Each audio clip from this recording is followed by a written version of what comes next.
झालं गेलं गंगेला मिळालं, नव्या उमेदीने लोकांसमोर जात आहोत असं अजित पवारांनी स्पष्ट केलंय। महायुतीबाबतच्या गोष्टींवर आम्ही एकत्र बसल्यावर बोलू असं देखील अजित पवारांनी म्हटलेलं आहे।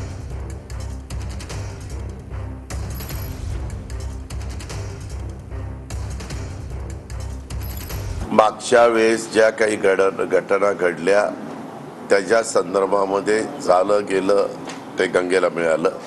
आता आम्ही नव्या उमेदीनं लोकांच्या समोर चाललेलो आहे।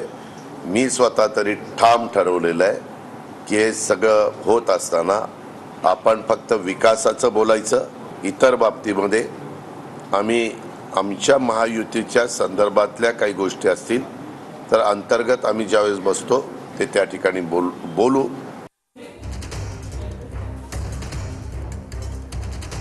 दरम्यान या संदर्भात सुप्रिया सुळे यांनी काय म्हटलेलं आहे पाहूयात।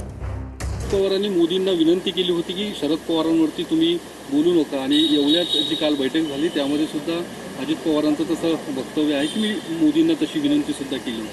मला कसं माहिती असेल ना, मोदीजी माझ्याशी बोलतात ना अजित पवार बोलतात, त्याच्यामुळे त्या दोघांमध्ये जी झालं बोललं त्याच्यावर मी कसं काय बोलू शकते।